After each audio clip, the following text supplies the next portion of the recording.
When you watch reality TV, it's easy to forget that the people on screen are just people. Some folks don't know that producers sometimes construct entire narratives to make someone the hero or the villain. Veida, you know all about this. I do know about this. So in a past life, I was actually a reality TV producer. A lot of people don't know this about me, but when I finished school, I kind of fell into a career in reality television. We're talking 2010-ish, time flies. So my job on reality shows was working with the talent, organizing segments, helping come up with what they wanted to discuss. That said, I think a lot of people blanket reality TV into this one genre, but there's actually a lot of different kinds of reality TV. There is competition-based reality TV, which is like your Bachelor, your Love Islands, where people are fighting for a thing. Survivor, great example of competition-based reality TV. Then there's docu-soaps, which is what I worked on, and that's basically your Real Housewives, your shows like that, where you're following people around, you learn about their lives, they all have a storyline.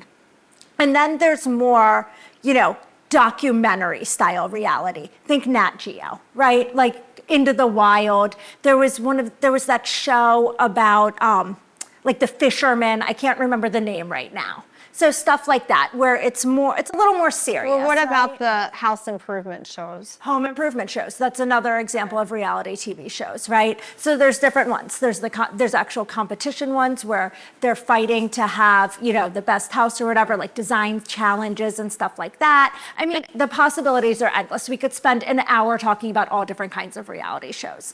I think what we're discussing today with villains on reality TV comes up in a multitude of settings. I think it comes up in the docu-soaps like the Housewives setting, and it also comes up in the competitions, right? Like think of The Apprentice, yes. Omarosa. Yes, right? Omarosa. Ultimate TV villain, yes. Right? And like, where did this villain actually come from is the million-dollar question.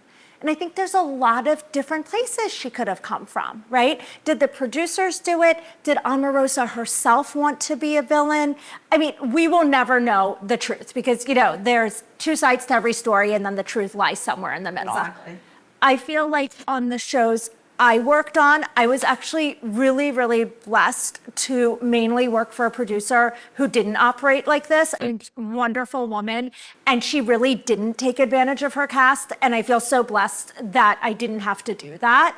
But I do know of people that were often put into compromising situations, working on these shows. So when they're filming a show, let's say with Bachelor, Yeah. and they do their edits, basically they can portray the contestants any way that they want. Absolutely. Now, full disclosure, I have never worked on The Bachelor. I have no idea what physically goes on in their edit bay. That said, an educated guess is that in that edit bay, they are cutting it to get these people to look in a certain light. But here's the thing. You're choosing to go on a reality show, right? So generally speaking, you're probably okay with this, right? And if you say you're not, then why'd you put your life in front of millions of people? So they're signing disclosures probably stating that they can be portrayed any way that the producers want them to be portrayed? Unless they have final cut. I'm pretty sure the Kardashians have final cut where they see everything before it actually goes on TV. And I think that, more savvy people that get on reality shows are gonna do that. That said, 90% of the people on reality shows are on there to get big, not because they are big. You volunteered to be on this platform. You knew what you were getting yourself into, and you got famous from this, so what are you bitching about, right? Like, what are they bitching about? Are they bitching because they were portrayed in a certain way? They're saying that their work conditions were bad, that they were fed alcohol to get certain storylines. Well, you know what? don't take the drink then. Right, because it is Say a reality no. show, so you actually have to show if there's an Yeah. engagement party and there's alcohol, they're going to expect that you drink. Exactly. And guess what? You can say no. You might not get the screen time you want, but then you won't get the ratings you want. You can't have it both ways. You can't say that I was taken advantage of because I got wasted, and then you're famous because you were the wasted girl. Doesn't So work that are way. they scripted, or is it just kind of like bullet points? It's not script. Nothing I have seen has had an actual script. I think that now this is from a while ago, so I don't know what goes on set right now, but there is no script. It is unscripted. Are they speaking points? Of course they're speaking points because camera crews are expensive. You can't just follow somebody around for a year and wait for something interesting to happen. And if you're filming in a location, you need a location release. You need a filming permit. You can't just walk around with somebody. Like there's lunch breaks. Like there's so many different factors. So I think one common misconception with reality shows is that, oh, this person got a camera crew, they're following you around, and then they cut this show. That's not what happened. All this stuff you see is filmed over months and months, and it's planned. It has to be. This is a business. The reality shows wouldn't be as popular if they didn't have the viewers. So us viewers love watching these shows. Like, what do you think it is about the show that attracts so many viewers? I think that the state of TV has evolved so much in the past, 50 years. Originally, there was a couple of networks, right? There wasn't even cable TV. So everything had to be geared to the masses, right? And then there was cable. And, the first reality show was really The Real World, right? Mm-hmm. And that catered to a specific audience, MTV viewers, and they were able to relate to it. So now we have all these different platforms. We have all these different networks, right? So these reality shows aren't getting like 10 million viewers, they're getting 1 million viewers. So they are taking this specific thing that they can feed to a specific audience, right? And they're getting this viewership from it. So I think it's their ability to cater to a niche audience is what's getting the viewers.